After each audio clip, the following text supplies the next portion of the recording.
Organisation इन animals, मतलब कि animal tissue के बारे में हम पढ़ते हैं। ठीक है, तो एनिमल टिश्यू के बारे में पढ़ते हैं। तो सबको पता है टिश्यू क्या होता है, बचपन से पढ़ते आ रहे हो। देखो इन द प्रीसीडिंग चैप्टर जब तुम एनिमल किंगडम में पढ़े होगे तो वहाँ क्या देखोगे, अलग अलग टाइप के सेलुलर लेवल। सेलुलर लेवल कौन से थे तुम्हारे, पोरीफेरा। टिश्यू लेवल कौन से थे, सिलेंट्रेटा एंड टिनोफोरा। ठीक है, तो तुम्हारे क्या है, सिलेंट्रेटा एंड टिनोफोरा, वो क्या हो गए, टिश्यू लेवल हो गए। यूनिसेलुलर ऑर्गेनिज्म में क्या होते हैं, all function like a digestion, respiration, reproduction सिर्फ किसके द्वारा परफॉर्म किए जाते हैं, एक सेल के ही द्वारा। एक ही सेल क्या करेगा, रिस्पायरेशन करेगा, वही सेल तुम्हारा, एक ही सेल तुम्हारा क्या करेगा, रिस्पायरेशन करेगा, एक ही सेल डाइजेशन करेगा और एक ही सेल तुम्हारा रिप्रोडक्शन भी करेगा, क्योंकि उनके पास कितने सेल है, मात्र एक सेल है यूनिसेलुलर ऑर्गेनिज्म के पास, है ना। और जिनके पास देखो यहाँ पे क्या, in the complex body of multi cellular the same basic function are carried out by different group of a cell well as in organised manner. अब जो मल्टी सेलुलर, जैसे हम लोग हैं, हम लोग क्या है, मल्टी सेलुलर है, तो हम लोग का क्या है, बहुत सारे millions and billions of a cells हैं हमारे अंदर, है ना। तो सारे सेल्स क्या कर रहे हैं, अलग अलग फंक्शन के लिए मॉडिफाई, है ना। कुछ सेल जो है टिश्यू मिल रहे, टिश्यू से मिलकर ऑर्गन बना रहे हो, अलग फंक्शन कर रहे हैं। दूसरे सेल अलग फंक्शन करे, क्योंकि हमारे पास मिलियंस और बिलियंस सेल है, मतलब बहुत ज़्यादा सेल है। तो हमारा जो है सारा सेल जो रिस्पायरेशन अलग सेल कर रहा है, हमारा डाइजेशन के लिए अलग सेल रिस्पॉन्सिबल है। ठीक है, वही बता रहा है। फिर क्या बोल रहा है, हाइड्रा जो है वो क्या है, हाइड्रा किसका एग्जाम्पल है तुम्हारा, सिलेंट्रेटा का ना। तो इसके अंदर कैसा लेवल ऑफ ऑर्गेनाइजेशन पाया जाएगा, tissue level of organisation. The human body is composed of a billions of a cell to perform a various function. बता दिए हमारा जो ह्यूमन का बॉडी है वो बिलियंस ऑफ सेल से, मतलब बिलियंस ऑफ सेल से मिलकर बने हैं। बस टिश्यू लेवल ऑफ ऑर्गेनाइजेशन होता है, टिश्यू ही सारा काम करता है। अभी सिस्टम आया कहाँ था, वो टिश्यू ग्रेड ऑफ ऑर्गेनाइजेशन था। ऑर्गन कहाँ से स्टार्ट हुए, प्लेटी हेलमिंथेसिस से। और ऑर्गन सिस्टम कहाँ पे बना, प्लेटी हेलमिंथेसिस में पहला टाइम क्या आया, ऑर्गन लेवल ऑफ ऑर्गेनाइजेशन आया। और एस्की हेलमिंथेसिस से क्या हुआ, ऑर्गन सिस्टम बने। तो सिस्टम कब बना, एस्की हेलमिंथेसिस से बने। और प्लेटी हेलमिंथेसिस के पास तो ऑर्गन थे लेकिन ऑर्गन सिस्टम नहीं थे, और उससे पहले सब क्या थे, टिश्यू लेवल ऑफ ऑर्गेनाइजेशन। ठीक है, पढ़े होगे ना एनिमल किंगडम में। ये बोल रहा है टिश्यू का एनसीईआरटी का एग्जाम्पल। ठीक है, as you have already learn in the earlier classes in multi cellular organism एक ग्रुप ऑफ, तुमको ये एग्जाम्पल याद रखना है, एक group of a similar cell, मतलब कि एक जैसा सेल जो सिमिलर हो उसका group along with the intercellular substances perform a specific function, जो कि एक स्पेसिफिक फंक्शन परफॉर्म करे। जो सिमिलर सेल है वो ऑर्गेनाइज होके एक स्पेसिफिक फंक्शन को परफॉर्म करो। मतलब स्पेसिफिक फंक्शन क्या हो गया, जैसे कि एक डाइजेशन हो गया, स्पेसिफिक होगा, मतलब वो सेल उसी के लिए स्पेसिफिक होगा, स्पेसिफिक फंक्शन करेगा। उस ऑर्गेनाइजेशन को हम क्या बोल देते हैं, टिश्यू बोल देते हैं। ठीक है, अब ये 4 टाइप के टिश्यू होते हैं। ठीक है, 4 टाइप के टिश्यू पाए जाते हैं।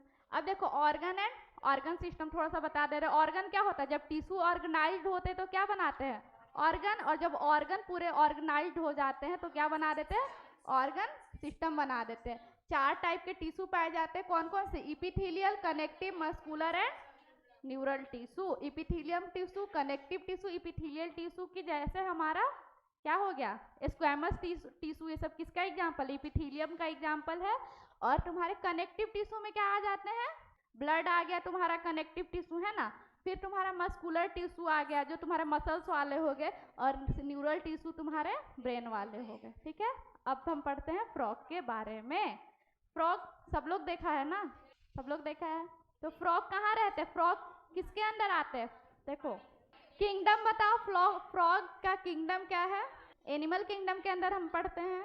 किंगडम एनिमेलिया हो गया, ठीक है, एनिमल किंगडम के अंदर पढ़ते हैं। उसके बाद क्या आएंगे, कौन सा फाइलम में आएगा, कोडाटा, कोडाटा। अब इसके नीचे क्या आएगा, क्लास तुम्हारा आ गया एम्फीबिया। तो इसका किंगडम क्या है, एनिमेलिया, फाइलम क्या है, कोडाटा, मतलब कि इनके पास नोटोकॉड पाए जाएंगे। और क्या है, क्लास क्या है, amphibia, means amphibia, amphi means both, both होता है ना एम्फी। तो एम्फीबिया क्या करते हैं, ये both land as well as water, दोनों पे रहते हैं, लैंड पे रहते हैं लेकिन फॉर फर्टिलाइजेशन वो कहाँ चले जाते हैं, वाटर में चले जाते हैं, ठीक है। तो एम्फीबियन जो होते हैं ये कहाँ पाए जाते हैं, लैंड पे भी और हमारे फ्रेश वाटर में। फ्रेश वाटर किसे हम बोल देते हैं, जैसे कि पॉन्ड्स वगैरह, रिवर हो गया, पॉन्ड्स हो गया, ठीक है ना, तो इसे हम फ्रेश वाटर बोल देते हैं। मैरीन वाटर तुम्हारा हो गया समुंदर वाला।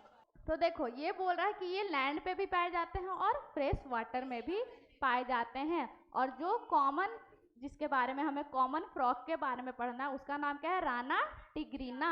ये इसका क्या है, साइंटिफिक नेम है राना। ये क्या हो गया, राना इसका हो गया, लिविंग वर्ल्ड पढ़े हो, राना क्या हो गया इसका, जीनस, और टिग्रीना क्या हो गया, स्पीसीज हो गया, राना और टिग्रीना, ठीक है। तो ये क्या होगा, राना टिग्रीना होगा, ठीक है। अब क्या होते हैं, ये पोकिलियोथर्म होते हैं। पोकिलियोथर्म मतलब कि वो अपने बॉडी के टेम्परेचर को मेंटेन नहीं कर पाते हैं। होम्योथर्म क्या होते हैं, होम्योथर्म जो अपने बॉडी के टेम्परेचर को बाहरी टेम्परेचर से कोई मतलब नहीं रहता है। जैसे हम लोग क्या है, होम्योथर्म है ना, बाहर कितना भी गर्मी रहेगा हमारा बॉडी का टेम्परेचर कांस्टेंट रहेगा 37 डिग्री सेल्सियस। बाहर कितना भी ठंडा रहेगा, बर्फ में ही हम क्यों ना चले जाए, हमारा बॉडी टेम्परेचर कितना रहेगा 37 डिग्री सेल्सियस। लेकिन फ्रॉग बेचारे क्या होते हैं, पोकिलियोथर्म होते हैं, मतलब कि बाहर का टेम्परेचर ज़्यादा तो उनके बॉडी का भी टेम्परेचर क्या, और बाहर का टेम्परेचर कम तो उनके ब्लड वगैरह सब क्या हो जाएंगे, जमने लग जाएंगे, अंदर का भी टेम्परेचर कम हो जाता है। तो इन लोग को बहुत मुश्किल होता है, मतलब सर्वाइवल। अगर ज़्यादा टेम्परेचर पे चले गए तो इनका बॉडी के अंदर का टेम्परेचर भी क्या हो गया, चेंज हो गया उस अनुसार, है ना। तो इनकी एंजाइम्स वगैरह सब क्या करेंगे, टूटने लगेंगे ज़्यादा टेम्परेचर पे, तो इनके लिए तो दिक्कत हो जाएगा, ठीक है। तो they do not have a constant body temperature, ऐसे को हम क्या बोलते हैं, पोकिलियोथर्म बोल देते हैं। हम लोग क्या है, जो बॉडी टेम्परेचर को मेंटेन करके रखते हैं, बाहर का टेम्परेचर और हमारा टेम्परेचर जो रहता है उससे कोई मतलब नहीं, बाहर जो भी टेम्परेचर है हम अपना टेम्परेचर 37 डिग्री सेल्सियस रखते हैं, ठीक है। देखो पोकिलियोथर्म।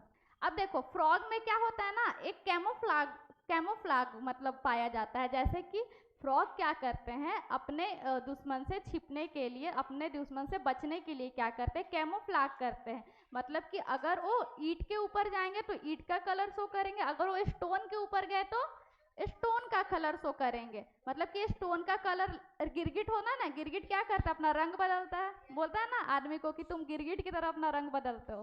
तो गिरगिट क्या करता है, अपना रंग बदलता है, क्यों बदलता है, छिपने के लिए, अपना हाइड करने के लिए। तो फ्रॉग भी क्या करते हैं, कैमोफ्लाग करते हैं। जब वो ग्रीन चीज के अंदर, प्लांट्स के आसपास रहेंगे तो वो ग्रीनिश कलर रखेंगे, अगर वो कोई भी स्टोन के ऊपर जाएंगे तो वो स्टोन वाला कलर ले लेंगे, समझे। तो उसको हम क्या बोल देते हैं, कैमोफ्लाग बोल देते हैं, ठीक है। They ability to change the colour to hide them from their enemy, अपने कलर को क्या कर देते, बॉडी कलर को चेंज कर देते, किससे छिपने के लिए, इनेमी से छिपने के लिए। और वो प्रोटेक्टिव कलरेशन को हम क्या टर्म बोलते हैं, मिमिक्री। मिमिक्री मतलब क्या होता है, बोलते हैं ना कि किसी का मिमिक्री करो, मतलब उसका कॉपी करो। मिमिक्री मीन्स होता है ना कॉपी करो। जैसे कि कोई भी चीज़ का क्लासेस में होता है ना कि कोई टीचर का मिमिक्री करता है कि वो टीचर कैसे पढ़ाते हैं, क्या बोलते हैं, तो उनका मिमिक्री करना होता है। तो फ्रॉग भी क्या कर रहा है, मिमिक्री कर रहा है ना। जब प्लांट्स के आसपास जा रहा है, ग्रास के आसपास जा रहा है, तो हरा कलर का मिमिक्री करके अपना कलर भी चेंज कर लेना। वैसे मेन तो उसका टर्म क्या है, कैमोफ्लाग कर रहा है, मतलब कि वो हाइड कर रहा है, अपने दुश्मन से बच रहा है। लेकिन मिमिक्री किसका कर रहा है, वो ग्रीन प्लांट जो ग्रास है, हरे भरे ग्रास है, उसका मिमिक्री करके अपना भी कलर क्या कर लिया, ग्रीन कर लिया। अगर वो ब्रिक के पास गया, अगर वो स्टोन के पास गया तो वो स्टोन का कलर शो कर लिया। तो इसी को हम क्या बोलेंगे, मिमिक्री बोल देंगे, ठीक है ना। अब देखो कैमोफ्लाग ना ज़्यादा तुमको समर में पाए जाएंगे, ना ज़्यादा विंटर में। क्यों, क्योंकि बेचारा का बहुते दुख है, बहुते दुख है, मतलब कि ना तो ज़्यादा गर्मी में सरवाइव कर पाएगा, ना ज़्यादा ठंडा में। तो गर्मी में भी वो सोने चला जाता है और ठंडा में भी सोने चला जाता है। जब कोई काम नहीं रहेगा तो क्या करेगा, सो जाएगा ना। बरसात में आता है क्योंकि उस टाइम क्या रहता है, ना ज़्यादा गर्मी रहता है, ना ज़्यादा ठंडा रहता है। स्प्रिंग सीजन में वो आ जाते हैं, तो क्या करते हैं, नीचे जमीन के नीचे बरो करके वो क्या कर जाते हैं, छिप जाते हैं। और मतलब कि छिप जाते हैं समर में और विंटर में। तो समर में भी सो जाते हैं और विंटर में भी। तो समर स्लीप और विंटर स्लीप दो होता है। तो विंटर में जो सोते हैं उसे हम बोल देते हैं हिबरनीशन, और समर में जो सोते हैं उसे हम बोल देते हैं टर्म एस्टिवेशन। तो दो टाइप का स्लीप होता है, एक समर स्लीप, गर्मी के दिन में सो गए, एस्टिवेशन मतलब कि अब वो कोई काम धंधा नहीं कर रहे हैं, वो छुप के सो गए हैं। और जो हम ठंडा के दिन में, अभी क्या चल रहा है, ठंडा चल रहा है ना, अभी मस्त सोए होंगे एकदम, क्या कर रहे हो, हिबरनेशन कर रहे हैं, मतलब कि जाके सो गए हैं। और जैसे ही तुम्हारा उनका जो मौसम है कौन सा, स्प्रिंग सीजन आ जाएगा, मतलब मौसम देखेंगे कि अब बाहर ठंडा नहीं है ज़्यादा, तो निकल के बाहर आ जाएंगे, उसी टाइम पे वो अपना रिप्रोडक्शन करेंगे, अपना जनसंख्या बढ़ाएंगे, फिर जब ज़्यादा गर्मी आ जाएगा तो फिर वापस से जाके सो जाएंगे। इनका यही काम है। क्यों? क्योंकि ये कोल्ड ब्लडेड है, ये अपना टेम्परेचर क्या कर मेंटेन नहीं कर सकते हैं, तो उसी के लिए वो क्या कर लेते हैं, समर में जाके हाइड हो जाते हैं और सो जाते हैं, और विंटर में भी जाके हाइड हो जाते हैं, सो जाते हैं। समर स्लीप को क्या बोल देते हैं, एस्टिवेशन, और विंटर स्लीप को हिबरनेशन। अब हम देखते हैं मॉर्फोलॉजी, कितना प्यारा फ्रॉग है ना, ग्रीन कलर का। मॉर्फोलॉजी देखते हैं, ठीक है। मॉर्फोलॉजी मीन्स बाहर बाहर से देखेंगे, उसके बाद हम फ्रॉग को क्या करेंगे, फाड़ देंगे, चीर देंगे, और उसका अंदर का देखेंगे, ठीक है। हालांकि ये अलाउड नहीं है अभी चीरना फाड़ना, तो हम क्या करेंगे, बस जो एनसीईआरटी का डायग्राम है उसी को देख के अपना संतुष्टि कर लेंगे। Have you ever touch the frog, कभी टच किए हो फ्रॉग को, किए हो ना, स्लिपरी होता है, स्लिप कर जाता है ना, स्लिप कर जाता है, क्यों, स्मूथ होता है, स्लिपरी होता है, क्योंकि उसके ऊपर म्यूकस का मेम्ब्रेन होता है, म्यूकस सिक्रीट करता है, क्या करता है, फ्रॉग म्यूकस का सिक्रीट करता है, इसी की वजह से क्या होता है, वो स्लिप कर जाता है, स्लिपरी रहता है, समझे, प्रेजेंस ऑफ ए म्यूकस, ठीक है। क्यों म्यूकस सिक्रीट करता है, ताकि वो अपना स्किन को हमेशा कैसे रख सके, नमी रख सके, मॉइस्ट रख सके, क्योंकि वो पानी से उठ के आए हैं, कहाँ आए हैं, पानी से उठ के सीधा लैंड पे आए हैं। सबसे पहले एम्फीबियन पानी से उठ के लैंड पे, फिशेस कहाँ थे, मछली तो पूरा पानी में थी, ठीक है। जब इवोल्यूशन हुआ तो एम्फीबियन का क्या हुआ, धीरे धीरे पानी से उठ के लैंड पे आ गए।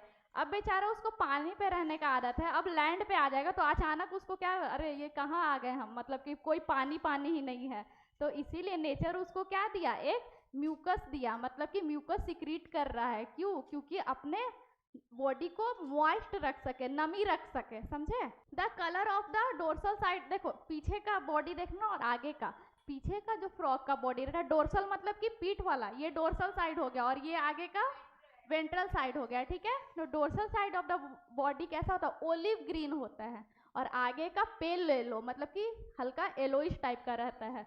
कभी फ्रॉग लेना, ऊपर का देखना, उसको पलट देना, फिर उसका नीचे का वेंट्रल पार्ट देखना, ठीक है। और क्या होता है, olive green and dark irregular spots होता है, स्पॉटिंग होता है उसके ऊपर, ठीक है।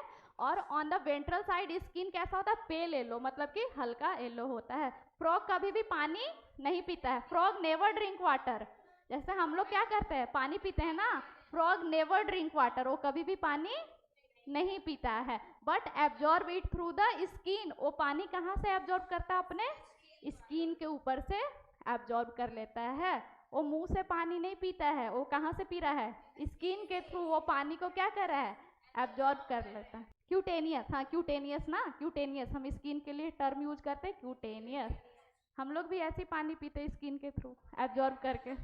अब देखते हैं बॉडी इसका कितने पार्ट में डिवाइडेड होता है, इसके मॉर्फोलॉजी देखने हैं तो बॉडी डिवाइडेड इनटू 2 पार्ट्स, एक इसका हेड रीजन होता है और दूसरा ट्रंक होता है। हम लोग के जैसा इनके पास गर्दन नहीं होता है, नेक नहीं होता है, एक इसका हेड होता है, दूसरा क्या होता है, ट्रंक वाला एरिया ही हो गया। यहाँ पे देख रहे हो कोई भी नेक नहीं प्रेजेंट है, ठीक है।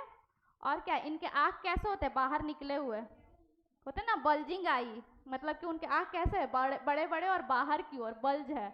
इनके आई कैसे होते हैं, बल्जिंग आई होते हैं। और जो है फोर लिम्ब होता है और हिंड लिम्ब। फोर लिम्ब में कितने होते हैं, चार होंगे, डिजिट कितने होंगे, फोर लिम्ब में कितने, एनसीईआरटी 3 ही डिजिट दिखाए, 1 डिजिट और छिपे हुए रहते हैं, टोटल फोर लिम्ब में 4 डिजिट रहते हैं। जैसे हमारे जो है कितने डिजिट हैं, 5 इसमें 5 इसमें, इनके फोर लिम्ब में 4 डिजिट और हिंड लिम्ब में 5 डिजिट होते हैं, समझे। फोर लिम्ब में 4 डिजिट और हिंड लिम्ब में 5 डिजिट होते हैं। अब देखो, हाँ टेल अब्सेंट होता है, टेल इनके पास नहीं होता है। नेक और टेल क्या रहता है, अब्सेंट रहता है, इनके पास ना नेक होंगे ना टेल होंगे। माउथ के अबव द माउथ, माउथ के ऊपर क्या पाए जाएंगे, नाक के जगह नोस्ट्रिल पाए जाएंगे। हमारे जैसा नाक नहीं होता है, इनके पास क्या होते हैं, माउथ के ऊपर एक नोस्ट्रिल होते हैं। जैसे हमारे भी नोस्ट्रिल हुए ना, जो होल हो गए उसे क्या बोलते हैं, नोस्ट्रिल नहीं बोलते हैं, लेकिन हमारा प्रॉपर नोज प्रेजेंट है ना, इनके पास क्या रहता है, माउथ के ऊपर एक पोर रहता है जिसे हम क्या बोलते हैं, नोस्ट्रिल बोल देते हैं। ठीक है, आई बल्ज मतलब कि बाहर की ओर रहता है, और covered by A nictitating membrane, ये किससे कवर रहता है, निक्टिटेटिंग मेम्ब्रेन से। क्यों, क्योंकि जब फ्रॉग पानी में रह रहे हैं, तुम लोग पानी में गए हो, अंदर गए हो ना, आँख खोल के देखे हो, खुलता है आँख, आँख खुल जाता है, कितना देरी तक खोल के रह सकते हो आँख। अब फ्रॉग को जब पानी में ही रहना है, फ्रॉग को क्या करना है, उसका कहाँ हो रहा है फर्टिलाइजेशन, पानी में, टैडपोल उसका लार्वा कहाँ रह रहा है, पानी में। तो पानी से बचने के लिए नेचर उसके पास क्या दे दिया, एक निक्टिटेटिंग मेम्ब्रेन दे दिया, ताकि उनके आँख में पानी ना जा सके, समझे। तो इनके आँख के ऊपर क्या होता है, एक पतला कवरिंग होता है जिसे क्या बोलते हैं, निक्टिटेटिंग मेम्ब्रेन बोल देते हैं। That protect them while in the water, जब वो पानी में रहते हैं तो वो क्या करता है, इन्हें प्रोटेक्ट कर देता है। ठीक है, और देखो इनके पास कान नहीं रहते हैं, मतलब कि हमारे जैसे ना कान रहते हैं ना हमारे जैसे नोज रहते हैं। इनके पास नाक की जगह क्या रहता है, नोस्ट्रिल रहता है। ये तुम्हारा क्या है, नोस्ट्रिल है ना, ये क्या है, नोस्ट्रिल है। ठीक है, नाक की जगह क्या है, नोस्ट्रिल है, और कान की जगह कान नहीं रह के क्या रहता है, सिर्फ टिम्पैनम रहता है। हमारा टिम्पैनिक मेम्ब्रेन रहता है ना, कान जो है हमारा एक्सटर्नल ईयर, मिडिल ईयर और इनर ईयर होता है। तो हमारा क्या पिन्ना रहता है, और अंदर में क्या रहता है, टिम्पैनिक मेम्ब्रेन रहता है। तो इनके पास पिन्ना उन्ना नहीं होता है, क्या होते हैं, सिर्फ टिम्पैनिक मेम्ब्रेन होते हैं, टिम्पैनम होते हैं। रिसीव साउंड सिग्नल, क्या करते हैं, जो कि साउंड के सिग्नल, टिम्पैनम को ही हम इनके क्या बोलते हैं, ईयर बोल देते हैं। ठीक है, the forelimb and hindlimb are help in the swimming, forelimb मतलब कि आगे के, और हिंडलिम मतलब पीछे वाले, क्या किसमें हेल्प करे, स्विमिंग में, स्विम करने, वॉकिंग, जब वो लैंड पे आ गए तो वॉकिंग करने में। लीपिंग एंड बोरोइंग मतलब कि उसको, क्योंकि जब समर स्लीप में जाना है, विंटर स्लीप में जाना है उनको, मतलब कि हिबरनेशन और एस्टिवेशन में, तो क्या करना है, उनको मिट्टी को खोद के अंदर छिपना है ना। तो क्या करेंगे, दूसरे को थोड़ी बुलाएंगे, तुमको थोड़ी बुलाने जाएंगे कि अब तो हमको सोने जाना, अब आके तुम मिट्टी कोड़ दो, ऐसा नहीं बोलेंगे ना कि खोद दो मिट्टी मेरे लिए। वो खुद से क्या करेंगे, बरो करेंगे। तो किससे बरो करेंगे, हम लोग को अगर मिट्टी खोदना रहेगा तो क्या करेंगे, अगर कोई औजार नहीं रहेगा तो अपना हाथ का ही यूज करेंगे, ऑब्वियसली जनरल बात है, इन लोग भी ऐसी करते हैं। अब देखो, the hind limb in the 5 digit, hind limb में कितने डिजिट होंगे, 5 डिजिट, और they are a larger and muscular than the four limb. देखो फोर लिम्ब छोटे हैं और हिंड लिम्ब क्या है, बड़े होंगे। ठीक है, that and with the 4 digit, four limb में कितने डिजिट, 4 डिजिट, और हिंड लिम्ब में कितने डिजिट, 5 डिजिट। ठीक है, अब देखो इनके फीट जो होते हैं ना, हिंड लिम्ब में ऐसे वेबी नेचर होता है, मतलब कि ऐसे ऐसे वेब होते हैं, इनके जाल होते हैं। तुम कभी बत्तख देखे हो, बत्तख, उसका पैर देखो ऐसे आपस में क्या रहते हैं, जुड़े रहते हैं ना। तो इनमें भी क्या होता है, ऐसे तुम्हारा वेबी नेचर होता है। क्यों, वेबी नेचर क्या करता है, इसको स्विमिंग में हेल्प करता है। ठीक है, web digit that help in the swimming. Frog so sexual dimorphism, frog क्या दिखाते हैं, सेक्सुअल डाइमॉर्फिज्म। सेक्सुअल डाइमॉर्फिज्म में मतलब क्या होता है, मतलब मेल फ्रॉग हमें अलग से पहचान में आ जाएंगे, फीमेल फ्रॉग अलग से। हम लोग में दिखता है सेक्सुअल डाइमॉर्फिज्म, हमारे अंदर देख के मेल फीमेल पहचान सकते हो ना, उसी को तो बोलते हैं सेक्सुअल डाइमॉर्फिज्म। जैसे यहाँ पे क्या हम बता सकते हैं कि कौन गर्ल्स है कौन बॉयज है, बता सकते हैं ना। तो उसी की तरह फ्रॉग में भी क्या होते हैं, सेक्सुअल डाइमॉर्फिज्म होते हैं, मतलब कि हम देख के बता सकते हैं कि कौन मेल फ्रॉग है कौन फीमेल फ्रॉग है। मेल फ्रॉग के पास क्या रहता है, एक वोकल सैक होता है, साउंड प्रोड्यूस करने के लिए मेल फ्रॉग के पास क्या होता है, एक वोकल सैक होता है for production of A sound. ये क्या करते हैं, साउंड को प्रोड्यूस करते हैं, क्यों, फीमेल को अट्रैक्ट करने के लिए। ड्यूरिंग कॉपुलेशन, ड्यूरिंग मतलब जब उनको मेटिंग करना होता है तो साउंड निकालते हैं, किससे, वोकल सैक से। ठीक है, क्यों, फॉर अट्रैक्ट फीमेल, फीमेल को अट्रैक्ट करने के लिए। फिर उसके बाद क्या होगा, इनके जो है तुम्हारे हिंड लिम्फ जो है, इनके हिंड लिम्फ में क्या होते हैं, ये क्या होते हैं, कॉपुलेटरी पैड होते हैं ऑन द फोर लिम्ब में होते हैं कॉपुलेटरी पैड। इनके हिंड लिम्ब में क्या वेबी नेचर है, और फोर लिम्ब में क्या होता है, ये इंडेक्स फिंगर, मतलब कि ये वाला फिंगर में यहाँ पे एक कॉपुलेटरी पैड प्रेजेंट होते हैं, कॉपुलेटरी पैड प्रेजेंट होते हैं कहाँ पे? First digit of the four limb which are the absent in the female frog. इनके फर्स्ट डिजिट में क्या प्रेजेंट होते हैं?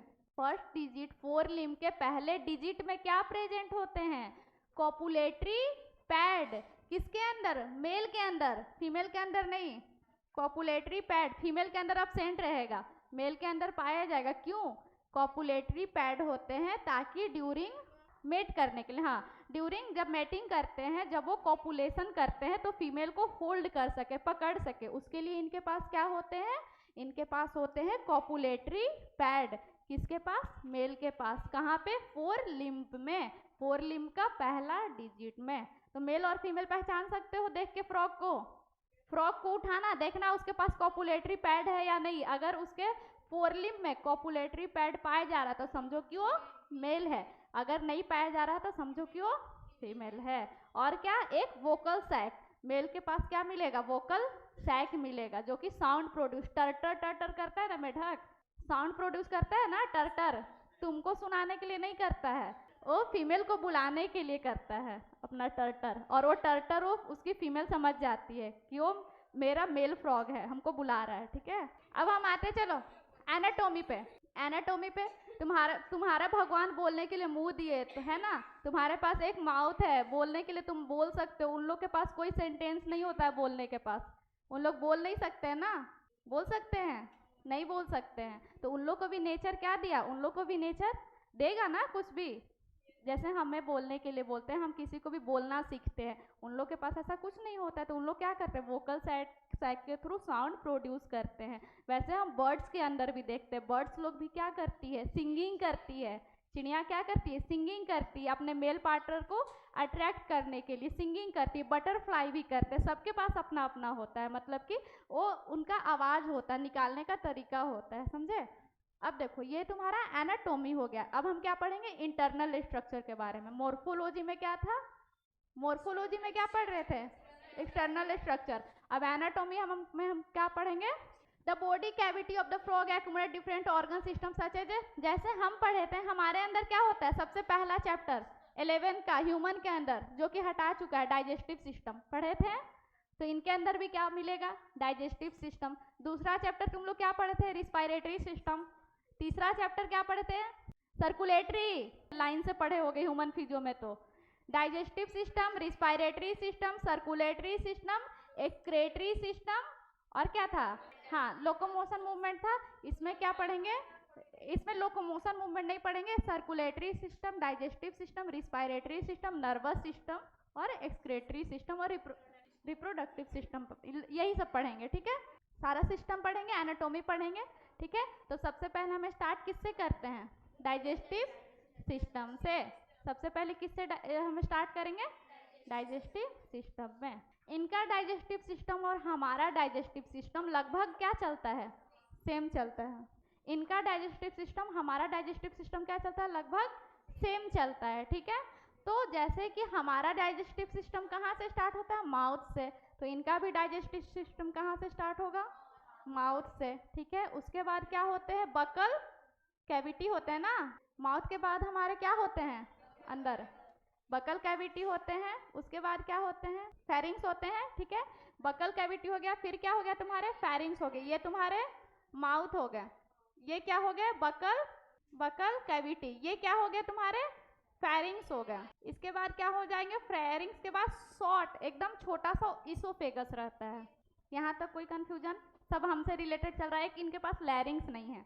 लैरिंग्स हमारे पास है ना, साउंड बॉक्स, इनके पास नहीं है लैरिंग्स। इनके पास वोकल सैक थे, बता चुके हैं ना, वोकल सैक थे। अब क्या हो गया? इसोफेगस आएगा। अब उसके बाद क्या आ जाएगा? स्टमक आ जाएगा। नीचे क्या आ जाएगा? स्टमक। उसके बाद क्या आ जाएगा? स्टमक के बाद क्या आएगा? बताओ, कौन सा इंटेस्टाइन आता है सबसे पहले? Small intestine. ये तुम्हारा ड्यूडेनम हो जाएगा। स्मॉल इंटेस्टाइन का पार्ट है ना, ड्यूडेनम, जेजनम और इलियम। लेकिन इनके पास जेजनम नहीं दिखाया, एनसीईआरटी बोला है ड्यूडेनम और इलियम। ये हो गया तुम्हारा स्मॉल इंटेस्टाइन। ठीक है, उसके बाद क्या होगा? लार्ज इंटेस्टाइन में दिखाया रेक्टम। ठीक है, और लास्ट में आता है एक कॉमन ओपनिंग, जिसे हम बोलते हैं क्लोएका। क्लोएका क्या होता है? क्लोएका कॉमन ओपनिंग होता है किसका? इससे तुमको तुम्हारा क्या आएगा? एक्सक्रीटरी वेस्ट भी आएगा, ठीक है। एक्सक्रीटरी वेस्ट भी आके कहाँ जाएगा? क्लोएका में जाएगा, क्लोएका, ठीक है। ये कॉमन ओपनिंग, यहाँ पे कॉमन ओपनिंग होता है किसका? एक तो हम किसका देख लिए, डाइजेस्टिव वेस्टेज का, जो माउथ से जाएगा, खाना जाएगा और रेक्टम और फिर कहाँ चला जाएगा? क्लोएका में चला जाएगा, ठीक है। क्लोएका में जाएगा तुम्हारा क्या? डाइजेस्टिव वेस्टेज जाएगा, जो तुम्हारा एक्सक्रीटरी वेस्टेज है, मतलब कि यूरियोटेलिक है फ्रॉग, यूरिया सिक्रीट करता है। हम लोग भी क्या है? यूरियोटेलिक है। जो यूरिया फॉर्मेशन होगा वो भी कहाँ जाएगा? क्लोएका में ही जाएगा।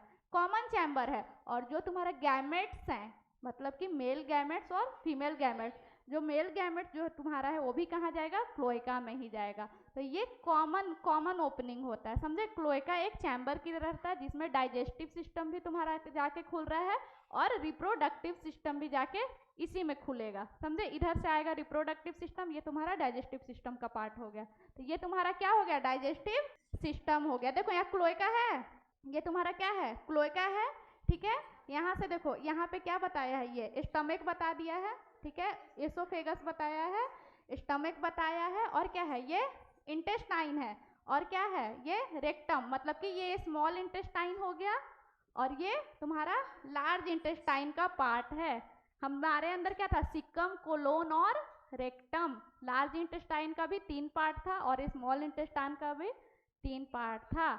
स्मॉल इंटेस्टाइन का 3 पार्ट था, ड्यूडेनम, जेजनम और इलियम, और लार्ज इंटेस्टाइन का 3 पार्ट, सेक्कम, कोलोन और रेक्टम। इनके पास क्या बताया है? स्मॉल इंटेस्टाइन में ड्यूडेनम बताया है और इलियम बताया है, और ये लार्ज इंटेस्टाइन हो गया, और लार्ज इंटेस्टाइन का रेक्टम बता दिया, और लास्ट में जाके कहाँ खुल रहा है? ये क्लोएका में खुल रहा है, समझ गए। अब देखो यहाँ से किडनी, ये क्या है तुम्हारा? बीन शेप का किडनी। किडनी से भी क्या आएगा? यहाँ से यूरिन आएगा, यूरेटर के थ्रू यूरिन आएगा ना। अब ये भी जाके कहाँ खुल रहा है? देखो किसके अंदर? ये भी जाके क्लोएका के अंदर ही खुल रहा है, समझे। तो ये क्या है? एक कॉमन डक्ट है, कॉमन ओपनिंग है, समझे। देखो समझ में आ गया? ये क्या है? डाइजेस्टिव सिस्टम है। ये इनके क्या है? डाइजेस्टिव सिस्टम है। और क्या पाए जाते हैं डाइजेस्टिव सिस्टम में? और क्या पाए जाएंगे? एलिमेंट्री कैनाल और उसके ग्लैंड्स। डाइजेस्टिव सिस्टम में क्या पाए जाते हैं? एलिमेंट्री कैनाल और उसके ग्लैंड। ये हम क्या बनाए? Alimentary canal. ये हम क्या बनाए? Alimentary canal. अब क्या बनाएंगे? ग्लैंड्स। ग्लैंड्स में 2 ग्लैंड है, एक लीवर के बारे में पढ़ना है और एक तुम्हारा क्या है? पैनक्रियाज के बारे में पढ़ना है। अब यहाँ पे देखो, यहाँ पे क्या है तुम्हारा? फेरिंग्स है, ठीक है। यहाँ पे देखो लीवर बनाया, ये होगा लीवर। ये क्या हो जाएगा? एक यहाँ पे लीवर हो जाएगा। ये तुम्हारा क्या हो गया? लीवर हो गया। अब लीवर का जो ओपनिंग रहता है, लीवर में से जो क्या निकलता है? सुनो, लीवर में से क्या निकलता है? लीवर का सिक्रीशन क्या है? बाइल जूस निकलता है ना। स्टोर कहाँ पे होता है? स्टोर कहाँ पे होता है? इसका स्टोरेज कहाँ होगा? बाइल जूस का स्टोरेज कहाँ होगा? गॉल ब्लैडर में होगा, समझे। स्मॉल इंटेस्टाइन का एक पार्ट होता है ड्यूडेनम। तो स्मॉल इंटेस्टाइन का जो पार्ट होता है क्या? ड्यूडेनम। अब ये जो यहाँ क्या हो गया? लीवर हो गया। लीवर जो सिक्रीट किया बाइल जूस कहाँ स्टोर हुआ? गॉल ब्लैडर के अंदर, ठीक है। अब क्या हम बनाएंगे? पैनक्रियाज बना देंगे, ठीक है। पैनक्रियाज बना देंगे। पैनक्रियाज बना दिया, और पैनक्रियाज में से क्या निकलेगा? पैनक्रिएटिक जूस निकलेगा। ये भी कहाँ चला जाएगा? स्मॉल इंटेस्टाइन में। और ये इसका जो डक्ट यहाँ से निकलेगा, ये देखे, ये क्या है तुम्हारा? पैनक्रियाज है, ठीक है। पैनक्रियाज है। ये यहाँ से आया ऊपर से लीवर, लीवर से आया तुम्हारा क्या? बाइल आया। पैनक्रियाज से क्या आया? पैनक्रिएटिक जूस आया, और जाके एक मिला कॉमन डक्ट में। जैसे हम लोग का कहाँ? हम लोग का था हेपेटो पैनक्रिएटिक डक्ट। यहाँ पे क्या करेगा? पैनक्रियाज और लीवर जाके एक आपस में क्या करेंगे? जुड़ जाएंगे और क्या बना लेंगे? Common duct. ये क्या हो गया? इनके कॉमन डक्ट। यहाँ पे जाके क्या कर रहे हैं? यहाँ वाले भी जुड़ रहे हैं, और यहाँ से पैनक्रिया का भी पैनक्रिएटिक जूस भी आके यहाँ जुड़ रहा है, और कहाँ जा रहा है? वो स्मॉल इंटेस्टाइन के ड्यूडेनम में जाके क्या कर जा रहे हैं? जुड़ जा रहे हैं, समझे। तो देखो पैनक्रियाज से क्या निकलता है? पैनक्रियाज से क्या निकला? पैनक्रिएटिक जूस, ठीक है। और तुम्हारा लीवर से क्या निकला? Bile juice. बाइल जूस का फंक्शन क्या है? बाइल जूस किस चीज में हेल्प करता है? बाइल जूस का फंक्शन क्या है बताओ? बाइल जूस का बता रहे हैं। पैनक्रिएटिक जूस पहले क्या करता है? पैनक्रिएटिक जूस हमारा कार्बोहाइड्रेट और प्रोटीन को डाइजेशन में हेल्प करता है। Pancreatic juice help in digestion of carbohydrate and protein and carbs का, कार्बोहाइड्रेट का क्या करवा देता है? डाइजेशन करवा देता है। कौन? Pancreatic juice. पैनक्रिएटिक जूस क्या करवाएगा? प्रोटीन एंड कार्बोहाइड्रेट का डाइजेशन करवा देगा। अब लीवर से जो बाइल जूस निकलता है वो क्या चीज में हेल्प करता है? फैट को तोड़ने में, इमल्सीफाई करने में, समझे? तो बाइल जूस का फंक्शन क्या है? हेल्प इन इमल्सीफाई फैट के इमल्सिफिकेशन में हेल्प करता है। लिखो फंक्शन लिखो। पैनक्रिएटिक जूस क्या कर रहा है? प्रोटीन और कार्बोहाइड्रेट का डाइजेशन में हेल्प कर रहा है। और बाइल जूस क्या कर रहा है? फैट को इमल्सिफाई करने में हेल्प कर रहा है। तो देखो डाइजेस्टिव सिस्टम में क्या पाए जाते हैं? एलिमेंट्री कैनाल और डाइजेस्टिव ग्लैंड्स। तो हम दोनों के बारे में पढ़ा दिए। एलिमेंट्री कैनाल पहले बताएं, ये क्या था? पूरा एलिमेंट्री कैनाल। और ये क्या था जो बगल में क्या है? ये दोनों डाइजेस्टिव ग्लैंड। तो तुम्हारे डाइजेस्टिव सिस्टम में क्या क्या पाया गया? एक तो एलिमेंट्री कैनाल और एक इनके डाइजेस्टिव ग्लैंड। दो ग्लैंड पढ़े, एक क्या था? पैनक्रियाज और दूसरा क्या था? नहीं, पैनक्रियाज का स्टोरेज होता है गॉल ब्लाडर में। दूसरा क्या था? लीवर। एक लीवर का जो स्टोरेज होता है वो तुम्हारा कहाँ होता है? गॉल ब्लाडर में। लीवर से जो बाइल निकलता है वो स्टोर कहाँ होता है? गॉल ब्लाडर में जाके। और पैनक्रियाज जो है वो क्या निकालता है? Pancreatic juice. तो पहला हो गया तुम्हारा ग्लैंड में लीवर और दूसरा क्या हो गया? पैनक्रियाज। इनके एलिमेंट्री कैनाल होते हैं शॉर्ट, मतलब बहुत ही छोटे। हम बता रहे ना कि फेरिंग्स इनका क्या होगा? बहुत ही छोटा होता है। एलिमेंट्री कैनाल बहुत छोटा, क्योंकि क्या होता है? ये मोस्टली कार्निवोर्स होते हैं। कार्निवोर्स का एलिमेंट्री कैनाल छोटा होता है, हार्बीवोर्स का एलिमेंट्री कैनाल भी बड़ा होता है। अब फिर वही दिया, mouth opens into buccal cavity leads to the oesophagus. जैसे जैसे है बकल कैविटी, फिर आएगा फेरिंग्स दिया है, ओसोफेगस दिया है, ऐसे करके फिर स्टोमक, स्मॉल इंटेस्टाइन और रेक्टम और फिर क्लोएका। आगे बढ़े, ये पढ़ लेना, ठीक है? लास्ट में देखो, और स्मॉल इंटेस्टाइन के पास क्या रहते हैं ना? माइक्रोविलाई रहते हैं। स्मॉल इंटेस्टाइन के अंदर वाले वाल में क्या होते हैं? विलाई और माइक्रोविलाई। जैसे कि ये तुम्हारा क्या, विलाई और माइक्रोविलाई क्या होते हैं? फोल्डिंग होते हैं। ये मान के चलो ये क्या है? स्मॉल इंटेस्टाइन है। तो यहाँ पे क्या होगा? फोल्डिंग होता है ऐसे ऐसे, ठीक है? क्यों? सरफेस एरिया को इंक्रीज करने के लिए। अगर कोई हैंकी को तुम ऐसे रखे हो, ठीक है, तो अगर हमारे बॉडी में क्या करना है? हर चीज को, हमारे बॉडी में इतना ही सा बॉडी में क्या है? हर चीज को रखना है। तो हम क्या करेंगे? फोल्ड करके रखेंगे ना, ताकि कम से कम जगह ले सके। और लेकिन उनका सरफेस एरिया क्या कर रहा है? ये इंक्रीज कर रहा है। जब हम इसे खोल के देखेंगे तो ये क्या सरफेस एरिया इंक्रीज करेगा? तो विलाई और माइक्रोविलाई क्या करते हैं? सरफेस एरिया इंक्रीज करते हैं। क्यों? क्योंकि डाइजेशन वहां पे होता है। ज्यादातर डाइजेशन कहाँ होता है हमारा? स्मॉल इंटेस्टाइन में। लार्ज इंटेस्टाइन में कोई भी डाइजेशन नहीं होता है। मैक्सिमम डाइजेशन कहाँ होता है? स्मॉल इंटेस्टाइन में, ठीक है? अब देखो दूसरा हमें पढ़ना है रिस्पायरेटरी सिस्टम। डाइजेस्टिव सिस्टम हो गया। ये सब वही, देखो सारा लाइन आ जाएगा। Duodenum receive bile from a gall bladder. ये क्या है? Respiratory system. रिस्पायरेटरी सिस्टम, इनमें 3 टाइप के रिस्पायरेशन होते हैं। पहला क्यूटेनियस रिस्पायरेशन, जो कि स्किन से होते हैं। पहला रिस्पायरेशन क्या हो गया? क्यूटेनियस। दूसरा होता है तुम्हारा बकोफेरेंजियल, ठीक है? माउथ से होगा बकोफेरेंजियल मतलब फेरिंग्स का उसमें इन्वॉल्वमेंट होगा, समझे? और तीसरा रिस्पायरेशन किस चीज से होगा? पल्मोनरी, मतलब कि उसमें लंग्स भी होंगे। ब्रैंकियल रिस्पायरेशन, हाँ ब्रैंकियल, गिल्स के थ्रू होते हैं। जो पानी में रहेंगे ना, पानी में जो रहते हैं उसमें क्या मोस्टली हम यूज करते हैं? गिल्स यूज करते हैं। यहाँ पे लेकिन बोल रहा है कि एक्वेटिक, जब फ्रॉग पानी में रहते हैं और जब फ्रॉग हिबरनेशन और एस्टिवेशन में चले जाते हैं, जब फ्रॉग पानी में रहेंगे या फिर जब फ्रॉग सोते रहेंगे, विंटर स्लीप और समर स्लीप करेंगे, तो उनका रिस्पायरेशन किसके थ्रू होगा?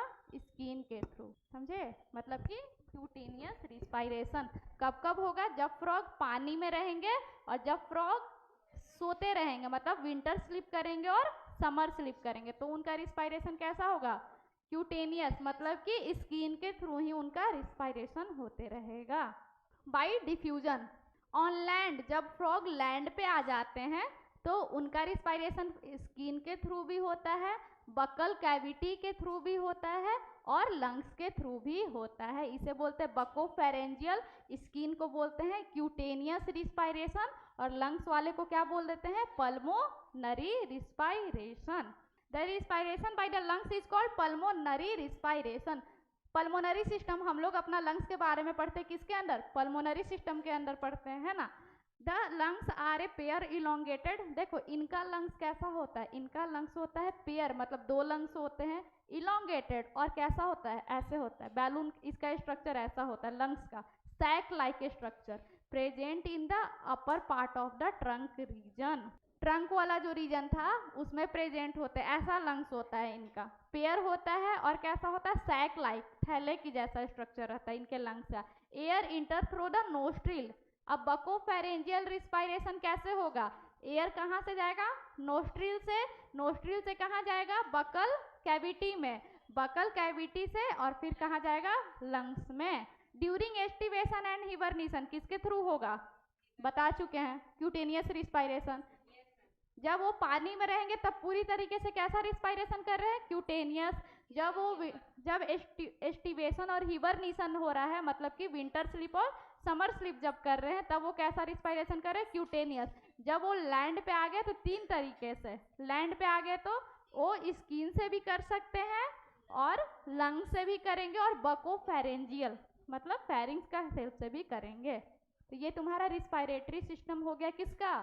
अब हम किस पे आएंगे, सर्कुलेटरी सिस्टम पे आएंगे, सर्कुलेटरी सिस्टम पे आएंगे।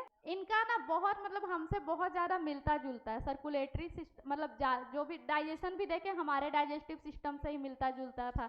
रिस्पायरेशन में इनमें क्या पाएगा, क्यूटेनियस पाएगा अलग से हम, लेकिन लंग्स इनके अंदर भी पाया जाता है। जो लैंड पे फ्रॉग आ गए वो कैसे रिस्पायर करे, लंग्स के थ्रू, जिसे हम क्या बोल दिए, पल्मोनरी रिस्पायरेशन। अब हम क्या देखेंगे, इनके vascular system, close type vascular system होते हैं, मतलब कि क्लोज टाइप का मतलब क्या होता है, वेस्कुलर सिस्टम कब हम बोलेंगे कि ओपन है, कब बोलेंगे क्लोज है। इनके पास क्या रहेंगे, वेन रहेंगे, आर्टरी रहेंगे ना, उसके थ्रू ब्लड जा रहा है, ठीक है। तो ये कैसा सिस्टम रहेगा, इसके अंदर क्लोज सिस्टम रहेगा। कोडेटा है, कोडेटा एडवांस है तो इनके अंदर तो क्लोज ही पाया जाएगा ना, ठीक है। Frog have A lymphatic system, इनके पास लिम्फेटिक सिस्टम भी रहता है, मतलब कि लिम्फ वाला जो साथ साथ चलेगा। The blood vascular system involve, blood vascular system के पास क्या क्या क्या आएगा, हार्ट आ जाएगा, ठीक है, ब्लड के वेसल्स आ जाएंगे और ब्लड आ जाएगा। द लिम्फेटिक सिस्टम में क्या क्या आ जाएंगे, लिम्फ आ जाएंगे, लिम्फ के चैनल आ जाएंगे और लिम्फ नोड आ जाएगा। तुम लोग पढ़े होगे ना, लिम्फ के बारे में पढ़े होगे, ब्लड के बारे में पढ़े होगे सर्कुलेटरी सिस्टम में, तो इनके पास भी सेम है। इनके पास क्या है, लिम्फ है, लिम्फ चैनल है और लिम्फ नोड है। Heart is a muscular nature, कैसा हार्ट इनका होता है, मायोजेनिक हार्ट होता है, मस्कुलर नेचर होता है, मायोजेनिक होता है मतलब कि अपने से धड़कता है। हमारा हार्ट भी कैसा होता है, मायोजेनिक होता है।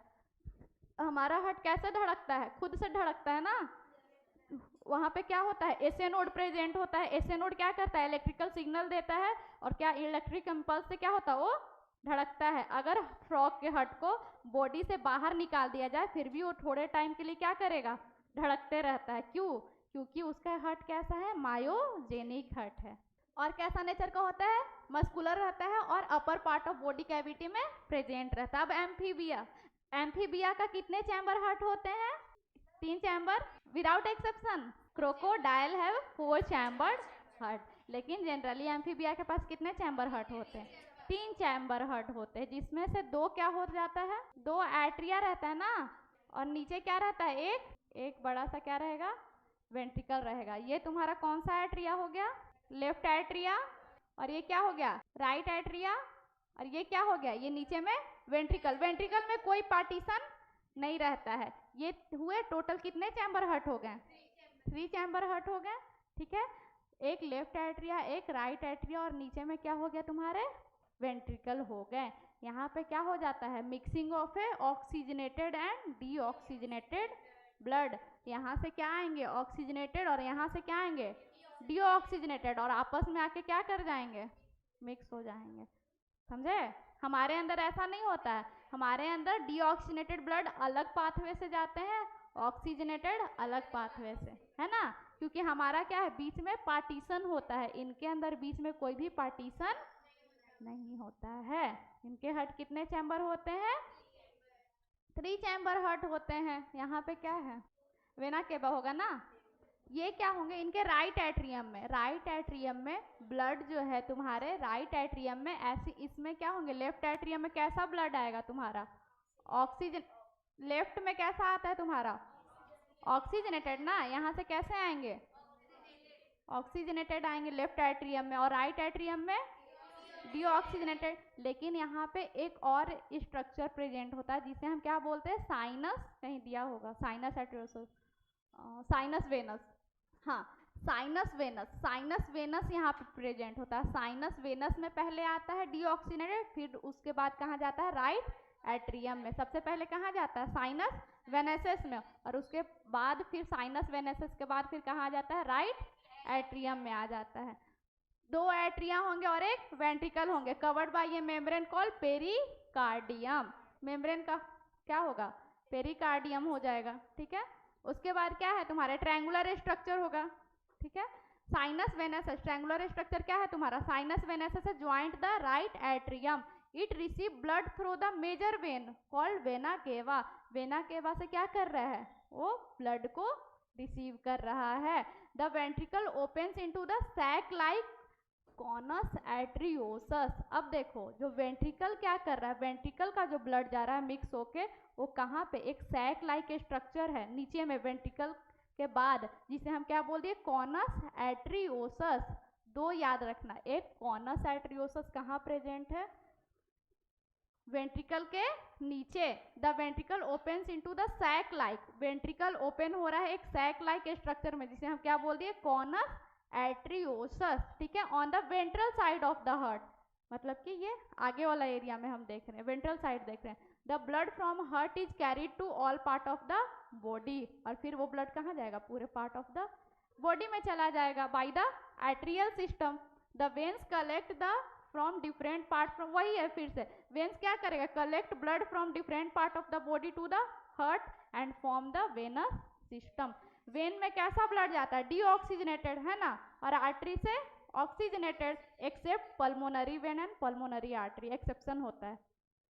The veins collect blood from different part of the body, अलग अलग पार्ट्स ऑफ द बॉडी से वेन्स क्या करेंगे, ब्लड को कलेक्ट करेंगे, कैसा ब्लड, डीऑक्सीजनेटेड ब्लड को, और किसको दे देंगे, हार्ट को दे देंगे, और हार्ट क्या करेगा, फिर उसको हार्ट को देगा, फिर सर्कुलेट करेगा, उसके फिर ऑक्सीजनेटेड ब्लड फिर पूरा बॉडी में जाएगा। द वेन्स कलेक्ट, ये हो गया। अब देखो, अब इनमें पोर्टल सिस्टम पाए जाते हैं, एक पाए जाते हैं रीनल पोर्टल सिस्टम, एक पाए जाते हैं हेपेटिक पोर्टल सिस्टम। 2 टाइप के पोर्टल सिस्टम पाए जाते हैं, एक रीनल पोर्टल, रीनल कहीं सुने हो वर्ड, कहाँ पे, किडनी के लिए हम यूज करते हैं, और हेपेटो हम किसके लिए यूज करते हैं, लीवर के लिए, लीवर के लिए, बस वही है। देखो स्पेलस यहाँ पे क्या है, the former, the vein collect the blood from different part of the body to the heart and from the venous system, special venous connection between liver and intestine. जो लीवर और इंटेस्टाइन के बीच का जो कनेक्शन बता रहा है उसे हम क्या बोल देंगे, हेपेटो, क्या बोल देंगे, हेपेटिक पोर्टल सिस्टम। लीवर से कहाँ जा रहा है, इंटेस्टाइन को कनेक्ट कर रहा है, तो क्या बोल देंगे, हेपेटिक पोर्टल सिस्टम। और जो किडनी और लोअर पार्ट्स को कनेक्ट कर रहा है इसे क्या बोल देंगे, रीनल पोर्टल सिस्टम। तो 2 टाइप के पोर्टल सिस्टम हुए, पहला क्या हुआ, हेपेटिक पोर्टल, दूसरा क्या हो गया तुम्हारा, रीनल पोर्टल हो गया। फर्स्ट हो गया तुम्हारा हेपेटिक पोर्टल, और दूसरा क्या हो गया तुम्हारा, रीनल पोर्टल। हेपेटिक पोर्टल में क्या क्या का हम यूज कर रहे हैं, किसका किसका हम किसके बीच में हम देख रहे हैं, लीवर और इंटेस्टाइन, और रीनल पोर्टल में किडनी और lower parts of the body, समझे। तो 2 टाइप के पोर्टल सिस्टम। अब इनके पास भी क्या होंगे, ब्लड के पास आरबीसी होंगे, है ना, ब्लड सेल के पास क्या होंगे, आरबीसी होंगे, डब्ल्यूबीसी होंगे। इनके पास देखो क्या है, आरबीसी है, लेकिन इनका आरबीसी हमारे आरबीसी से अलग रहता है।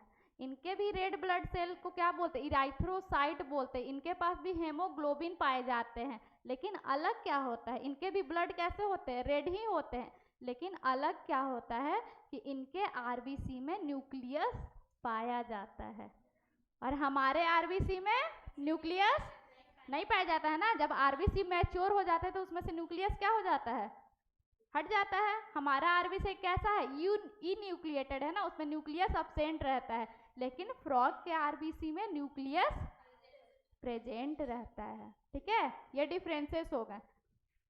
डब्ल्यूबीसी और प्लेटलेट्स पाए जाएंगे। डब्ल्यूबीसी को क्या बोलते हैं, ल्यूकोसाइट। आरबीसी को क्या बोलते हैं, इरेथ्रोसाइट। तो हमारा आरबीसी और क्या फ्रॉग का आरबीसी सेम है, नहीं है ना। उनके आरबीसी में क्या पाए जा रहे हैं, न्यूक्लियस। हमारे आरबीसी में न्यूक्लियस अब्सेंट होते हैं। ल्यूकोसाइट पाए जाते हैं डब्ल्यूबीसी, ठीक है। और क्या होंगे, इनके पास प्लेटलेट्स होंगे। प्लेटलेट्स वही क्लॉटिंग में जो हेल्प करेंगे। आरबीसी आ रहे न्यूक्लिएटेड। आरबीसी देखो कैसा है, न्यूक्लिएटेड है। हमारा आरबीसी ई न्यूक्लिएटेड होता है, मतलब उसमें न्यूक्लिएटेड नहीं रहता है। और क्या होगा, कंटेन रेड पिगमेंट, इसमें भी रेड कलर होता है क्योंकि इनके पास हेमोग्लोबिन होते हैं। Lymph is a different from of the lymph is different from A blood, और इनके पास क्या लिम्फ भी होते हैं, लिम्फेटिक सिस्टम भी होता है। It lacks a few protein and the RBC, lymph के अंदर क्या क्या रहता है, लिम्फ के अंदर कुछ प्रोटीन नहीं पाए जाते हैं और आरबीसी नहीं पाया जाता है। द ब्लड कैरी, ब्लड क्या करेगा, वही सब फिर से न्यूट्रिएंट्स को, गैसेस को, वाटर को क्या करेगा, कैरी करेगा और पूरा सर्कुलेट करवाएगा। ब्लड का काम क्या है, सर्कुलेशन करवाना ना, ठीक है। The circulation of the blood is achieved by the pumping action of the muscular heart. Circulation कैसे होगा, जब हार्ट उसका पंप करेगा। द इलिमिनेशन, अब देखो अब आ गया ये क्या, एक्सक्रीटरी सिस्टम। ये क्या था, सर्कुलेटरी सिस्टम। सर्कुलेटरी सिस्टम में क्या क्या हम देखें, कितने चैम्बर हार्ट होते हैं, 3 चैम्बर हार्ट होते हैं। और क्या होता है, 2 एट्रिया होते हैं, एक वेंट्रिकल होते हैं। इनके ब्लड क्या होते हैं, इंटरमिक्सिंग हो जाते हैं, आपस में इंटरमिक्सिंग हो जाते हैं, oxygenated as well as deoxygenated आपस में मिक्स हो जाते हैं। और क्या पाए जाते हैं, बोलो 2 चीज अलग जो हमसे पाया जाता है। एक तो साइनस वेनोसस, साइनस वेनोसस कहाँ पे प्रेजेंट है, राइट एट्रिया के पास है ना। और तुम्हारे जो वेंट्रिकल के नीचे एक सैक लाइक स्ट्रक्चर था वेंट्रिकल के नीचे, उसे हम क्या बोलते थे, कॉनस एट्रियोसस, ठीक है। फिर 2 टाइप के पोर्टल सिस्टम देखे, एक हेपेटिक पोर्टल सिस्टम, एक renal portal system. Hepatic portal system क्या किया, किसको ज्वाइन किया, liver. Hepatic means liver, small intestine और लीवर के बीच में। रीनल पोर्टल क्या किया, किडनी और lower part of the body को ज्वाइन किया। एलिमिनेशन मतलब कि एक्सक्रीटरी सिस्टम अब हम देखते हैं। एक्सक्रीटरी सिस्टम इनका क्या होता है, इनका एक्सक्रीटरी वेस्ट क्या होता है, यूरिया होता है। इनका भी एक्सक्रीटरी सिस्टम क्या होगा, किडनी होता है जो कि बीन शेप का होता है, पेयर ऑफ ए किडनी। और क्या होता है, यूरेटर होता है, क्लोएका होता है। क्लोएका बताया था ना, क्या था, कॉमन ओपनिंग था ना। कॉमन ओपनिंग किसका किसका, डाइजेस्टिव वेस्ट भी आ रहा था, एक्सक्रीटरी वेस्ट भी आएगा और रिप्रोडक्टिव भी आएगा उसमें, एंड ए यूरिनरी ब्लैडर रहेगा। These are a compact dark red and bean like structure situated a little posterior in the body cavity on the both side of the vertebral column। कहाँ पे, posterior side में present होता है, lower side में कहाँ पे, vertebral column। Each kidney is composed of a several structural and functional unit। जैसे हमारे अंदर नेफ्रॉन रहता है, नेफ्रॉन को यहाँ क्या बोल दिया गया, यूरिनिफेरस ट्यूबुल। हमारा किडनी का स्ट्रक्चरल और फंक्शनल यूनिट क्या होता है, नेफ्रॉन होता है ना। मिलियंस ऑफ नेफ्रॉन पाए जाते हैं, पता है ना, एक किडनी के अंदर। तो इनके नेफ्रॉन को बस क्या बोल दिया, यूरिनिफेरस ट्यूबुल्स बोल दिया गया, ठीक है। 2 यूरेटर रहेंगे जो कि कहाँ से निकलेंगे, किडनी से। 2 यूरेटर निकलेंगे कहाँ से, किडनी से। और कहाँ तुम्हारे, emerge from a kidney. In the male frog the ureter act as, अब देखो इनके क्या होते हैं ना कि यूरिनरी सिस्टम, मेल का रिप्रोडक्टिव सिस्टम और यूरिनरी सिस्टम आपस में जुड़ा हुआ होता है। मतलब कि जब हम ह्यूमन के अंदर भी देखते हैं तो वही देखते हैं ना, वही देखते हैं कि यूरिन भी क्या होता है, यूरिनरी सिस्टम और रिप्रोडक्टिव सिस्टम क्या होता है, एक ही होता है, एरिया एक ही होता है, यूरिनोजेनाइटल एरिया जिसे बोलते हैं, मतलब कि यूरिन भी उसी पाथवे से आ रहा है और तुम्हारा जो गैमेट है, स्पर्म है, वो भी उसी पाथवे से आएगा। इसके अंदर, मेल फ्रॉग के अंदर। तो यही बोल रहा है, two ureter emerge from the kidney in the male frog, the ureter act as a urinogenital. यूरिनो मतलब कि उससे यूरिन भी आ रहा है और जेनाइटल मतलब कि उससे गैमेट भी आ रहा है, समझे। Duct which opens into the cloaca, और फिर आके कहाँ खुलेगा, कॉमन ओपनिंग क्लोएका में। और फीमेल में क्या होता है, फीमेल में अलग अलग होता है, मतलब कि यूरिनरी सिस्टम अलग पाथवे में जाता है और उसका जो गैमेट होता है वो उसमें कोई भी कनेक्शन नहीं होता है, ठीक है। फीमेल का थोड़ा यूरिनरी सिस्टम अलग होता है, मेल का अलग होता है। मेल में क्या था, यूरिनरी सिस्टम का जो पाथवे था, मतलब कि यूरेटर के बाद उससे क्या आ रहे थे, तुम्हारे यूरिन भी आ रहे थे और गैमेट भी आ रहे थे, लेकिन फीमेल में ऐसा नहीं होता है। In female the ureter and oviduct, ureter का और ओविडक्ट का ओपनिंग क्या होता है, दोनों अलग अलग होता है। यूरेटर अलग खुलते हैं और ओविडक्ट अलग से खुलेंगे। देखो यूरेटर अलग से, यूरेटर क्या होता है, किडनी के बाद क्या, ये दो पाइप जो होता है वो क्या बोल देते हैं, उसको यूरेटर बोल देते हैं ना। तो यूरेटर अलग खुलेगा और तुम्हारा जो है यूरेटर तुम्हारा फीमेल में है अलग खुलेगा, और ओविडक्ट क्या है, जो कि ओवा लेके आएगा, ओवम लेके आएगा, वो अलग खुलेगा और फिर वो भी जाके कहाँ मिल जाएगा, क्लोएका में ही, क्योंकि कॉमन ओपनिंग कहाँ जाके मिलना है, क्लोएका में। ये देखो ये क्या है ना, क्लोएका, ठीक है। ये क्या है, टेस्टिस है, ये देखो अटैच है, ये टेस्टिस है, ये किससे जुड़ा हुआ है, किडनी से। ये टेस्टिस है, ये क्या है, ये तुम्हारा किडनी है। Excretory waste are carried by blood into the kidney where it is separated and excreted, the system for the control and coordination। और इनका क्या होता है, यूरियोटेलिक एनिमल होते हैं, मतलब वो क्या सिक्रीट करेंगे, एक्सक्रीट करेंगे यूरिया, तो उसे क्या बोलेंगे, यूरियोटेलिक। जो अमोनिया सिक्रीट करते हैं उसे हम बोलते हैं अमोनोटेलिक, जो यूरिया एक्सक्रीट आउट करते हैं उसे बोलते हैं यूरियोटेलिक, और जो यूरिक एसिड सिक्रीट करते हैं उसे बोलते हैं यूरिकोटेलिक, समझे।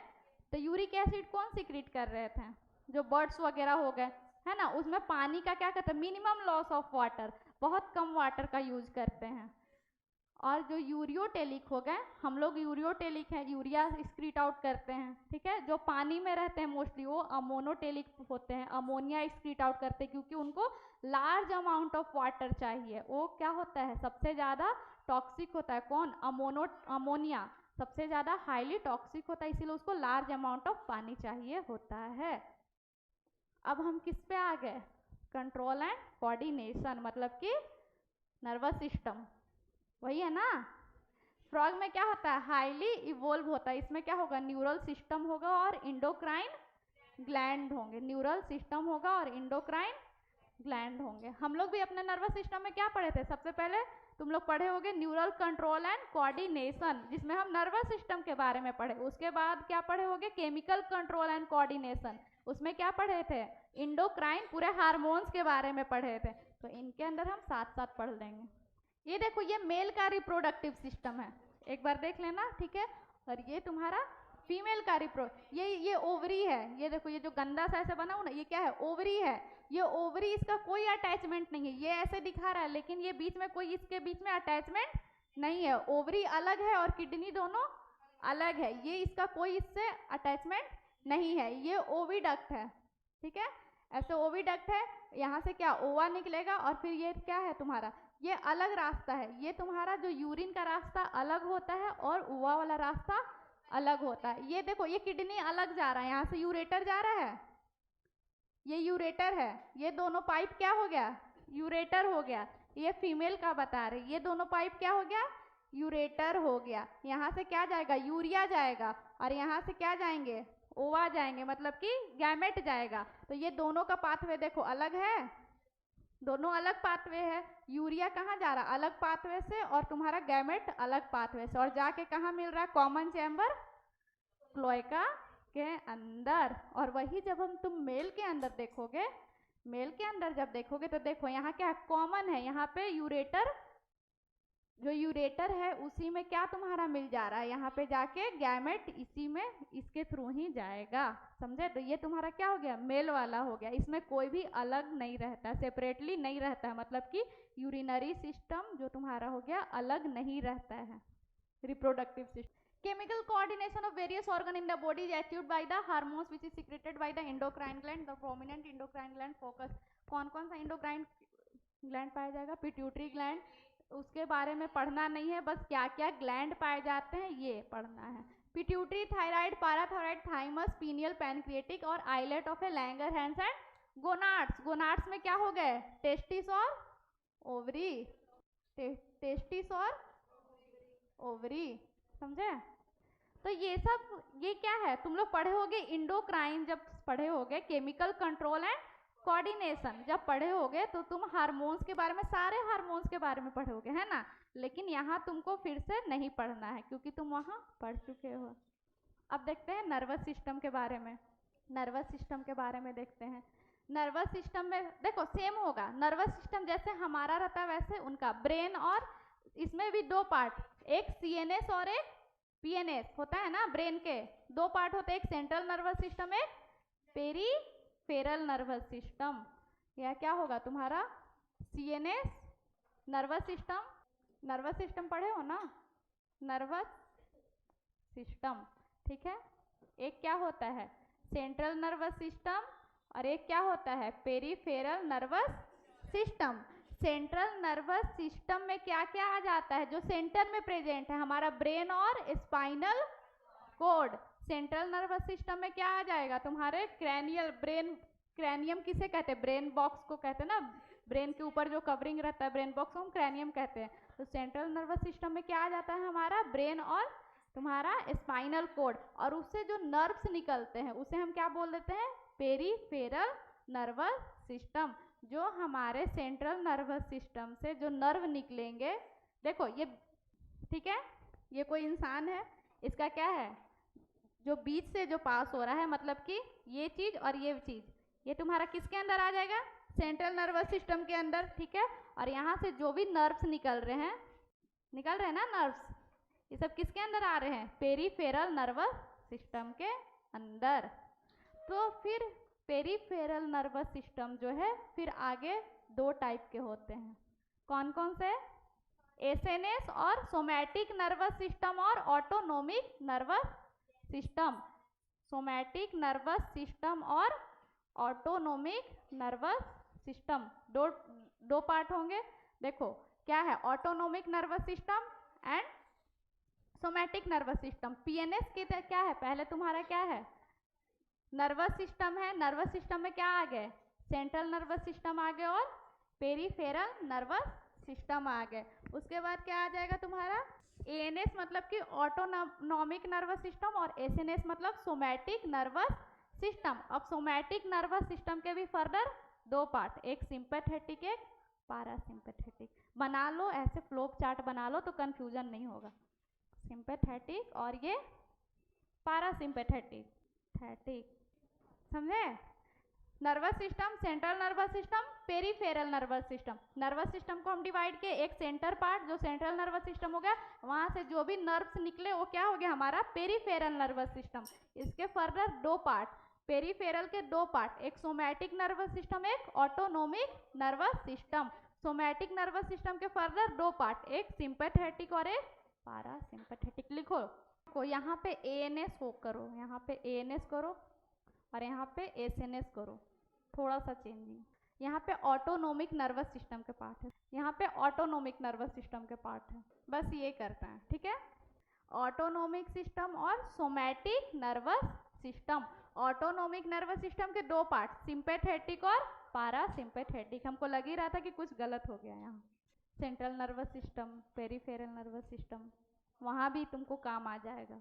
जो ह्यूमन वाला, ह्यूमन फिजियोलॉजी वाला चैप्टर में है नर्वस सिस्टम, उसमें भी देखो एनसीईआरटी का फ्लो है, दिया हुआ है, देखो खोल के दिया है ना नर्वस सिस्टम का। अब देखो सेंट्रल नर्वस सिस्टम में क्या आ रहा है, ब्रेन एंड स्पाइनल कोड, और पेरीफेरल नर्वस सिस्टम में क्या आ रहा है, क्रैनियल एंड स्पाइनल नर्व, जो ब्रेन से नर्व निकल रहा है उसे क्या बोल दिए? Cranial nerve. जो स्पाइनल कोड से नर्व निकल रहा है उसे क्या बोल दिए? Spinal nerve. तो वो सब क्या आ जाएगा? पेरिफेरल नर्वस सिस्टम में आ जाएगा तुम्हारा, ठीक है। तुम्हारा फिर there are a 10 pair of the हाँ देखो, हमारे अंदर कितने पेयर होते हैं क्रैनियल नर्व के? टोटल 12 पेयर हमारे अंदर। जब तुम क्रैनियल नर्व पढ़े होगे तो उसमें कितने क्रैनियल नर्व के पेयर थे? 12 पेयर। लेकिन फ्रॉग के अंदर डिफरेंसेस आ जाते हैं, कितने पेयर होते हैं? 10 pair of the cranial nerves arising from the brain. Brain जो होता है एक बोनी बॉक्स के अंदर प्रेजेंट रहता है, जिसे क्या बोल देते हैं हम? क्रैनियम। इनके भी ब्रेन वैसे डिवाइड होंगे जैसे हमारे क्या थे? फोर ब्रेन, मिड ब्रेन और हिंड ब्रेन। इनके brain divide into fore brain, mid brain and hind brain. Fore brain induces, fore brain के पास क्या होंगे? ऑल्फैक्टरी लोब होंगे, पेयर ऑफ सेरिब्रल। हमारे फोर ब्रेन में भी हेमिस्फेयर थे ना, सेरिब्रल हेमिस्फेयर, एक राइट हेमिस्फेयर और एक लेफ्ट सेरिब्रल हेमिस्फेयर। 2 हेमिस्फेयर थे जिसको बीच से जोड़ा गया था कॉर्पस कैलोजम के द्वारा, ठीक है। तो इनके पास भी क्या होंगे? 2 सेरिब्रल हेमिस्फेयर होंगे। ऑल्फैक्टरी लोब भी कहाँ पाए जाएंगे? फोर ब्रेन के अंदर, समझे। एंड अनपेयर्ड डाइसेफलोन, और मतलब कि अनपेयर्ड क्या होंगे? डाइसेफलोन होंगे। 3 चीज कहाँ पाया जा रहा है? पीछे लड़का नहीं समझ में आएगा फिर। फोर ब्रेन में क्या क्या पाया जा रहा है? फोर ब्रेन में क्या क्या पाया जाता है? 2 सेरिब्रल हेमिस्फेयर पाए जाएंगे, और क्या पाए जाएंगे? Olfactory lobe. ऑल्फैक्टरी लोब किस चीज में हेल्प करते हैं? स्मेल में। जो हम सूंघते हैं वो किसके कारण सूंघते हैं? ऑल्फैक्टरी लोब के कारण, समझे। तो ऑल्फैक्टरी लोब भी कहाँ पाया जाएगा? फोर ब्रेन में। और क्या पाया जाएगा? 2 सेरिब्रल, मतलब पेयर में होंगे सेरिब्रल हेमिस्फेयर, और अनपेयर्ड क्या होंगे? डाइसेफलोन। और मिड ब्रेन में सिर्फ एक चीज पाया जाता है इनका, क्या? Optic lobe. ये मिड ब्रेन में पाया जाएगा। ऑप्टिक लोब किस चीज में हेल्प करेगा? विजन में। ऑप्टिक मतलब क्या होता है? विजन होता है ना। तो ऑल्फैक्टरी लोब क्या में हेल्प करेगा? स्मेल में। ऑप्टिक लोब क्या करेगा? विजन में हेल्प करेगा। ये कहाँ पे पाया जाएगा? मिड ब्रेन के अंदर। अब आता है हिंड ब्रेन। हिंड ब्रेन के पास क्या आएगा? सेरिब्रल और मेडुला ऑफ लंगटा। हमारे अंदर भी पाया जाता था cerebellum and medulla of Langta. अब देखो, मेडुला ऑफ लंगटा जो है passes through the foramen magnum. Medulla, hind brain का कौन कौन सा पार्ट था हम लोग जो पढ़े थे? सेरिबेलम पढ़े और मेडुला के बारे में पढ़े। यही मेडुला ऑब्लंगटा जो कहाँ से पार्ट करेगा? फोरामेन मैग्नम से। ये जो है, जो तुम्हारा हिंड ब्रेन का लास्ट पार्ट क्या हो गया?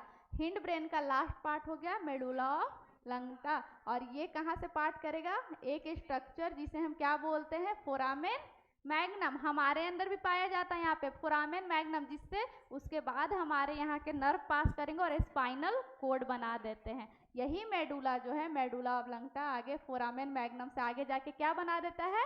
स्पाइनल कोड बना देता है, समझे। एक ऐसे कैविटी रहता है, यहाँ पे क्या रहता है? ऐसे कैविटी रहता है जिसे हम क्या बोलते थे? Foramen magnum. जो हमारा जो हिंड ब्रेन का जो पार्ट है, कौन? मेडुला ऑब्लंगटा, वो इस कैविटी के थ्रू क्या करेगा? अंदर जाएगा और यही क्या बना देगा? Spinal cord. ये हमारा अटैच होता है ना, ब्रेन और स्पाइनल कोड क्या है हमारा? अटैच होता है आपस में, तो समझ गए।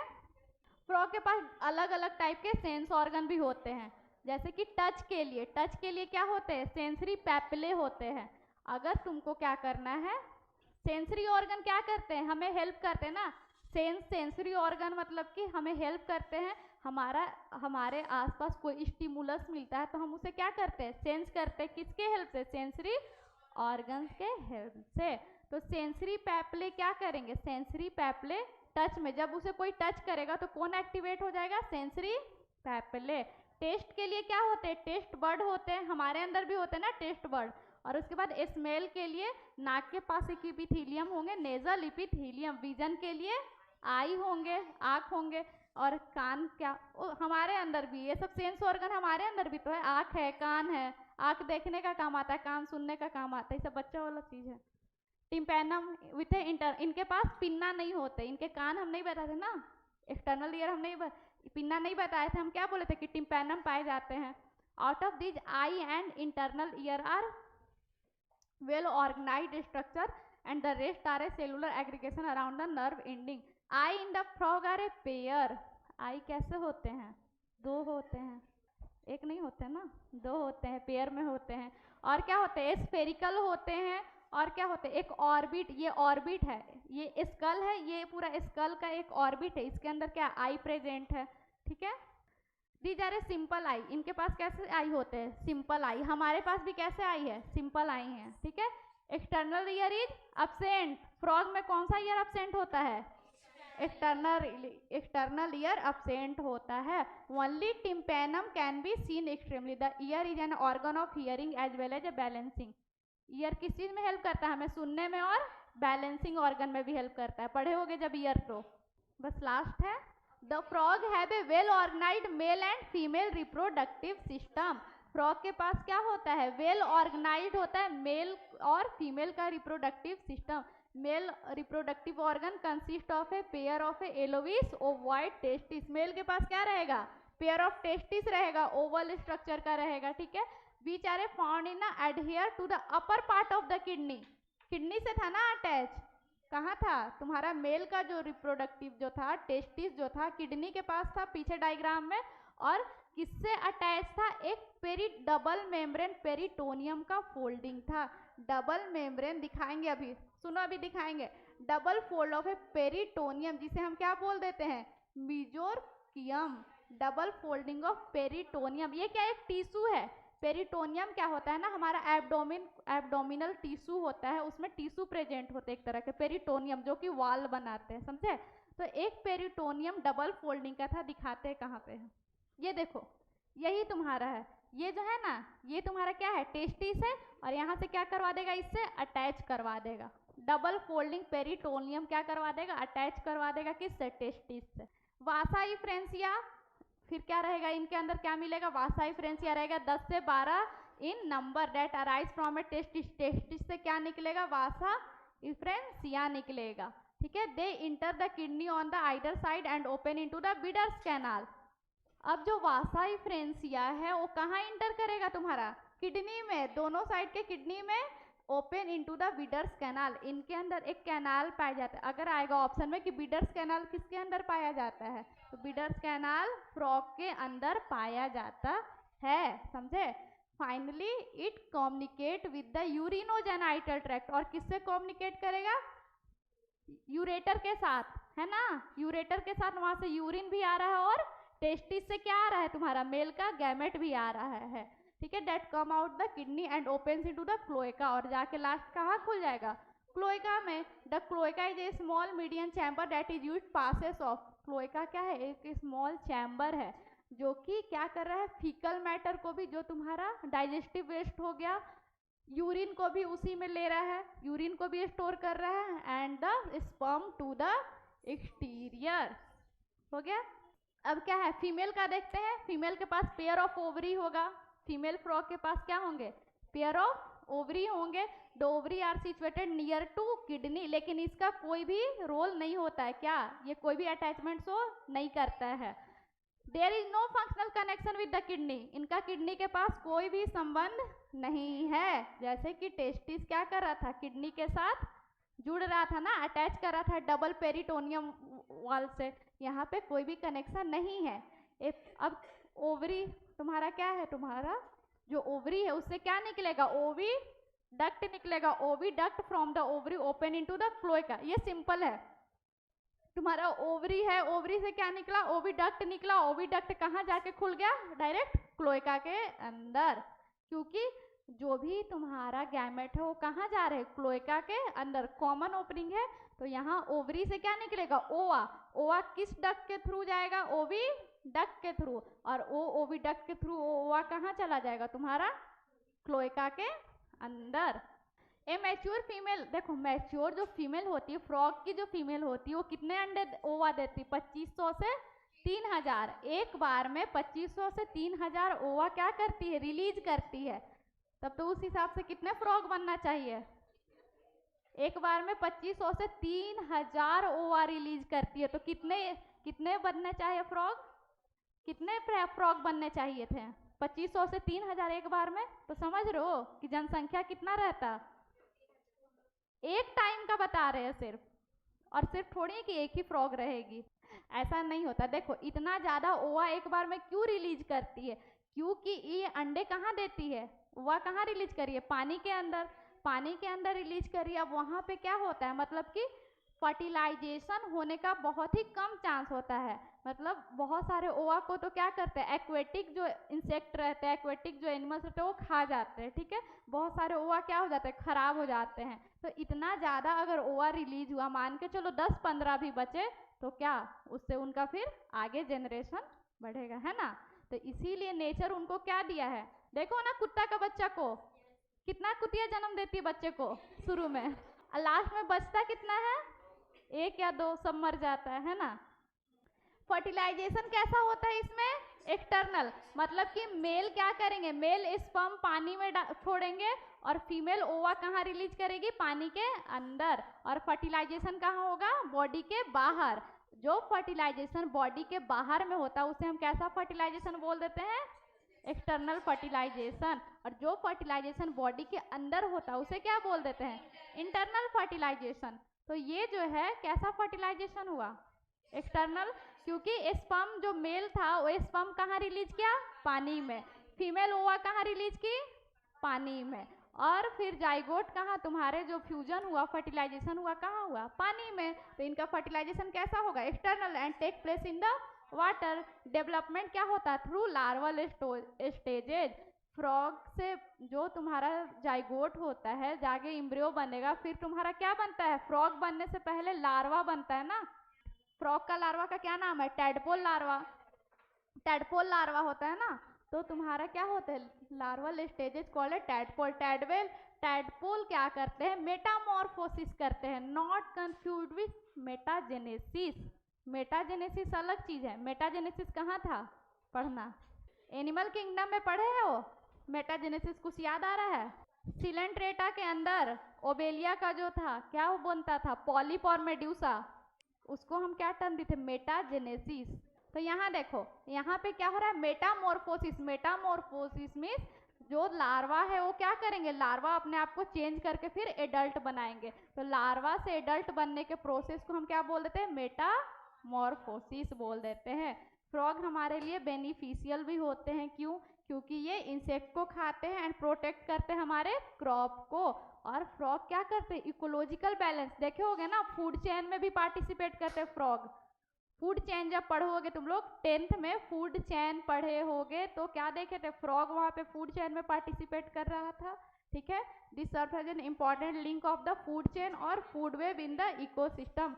और कुछ कंट्री में फ्रॉग के मस्कुलर लेग पीस खाए जाते हैं, समझे, हमारे कंट्री में नहीं, इंडिया में नहीं होता है। In some country the muscular leg of a frog is used food by a man, ठीक है। Thank you.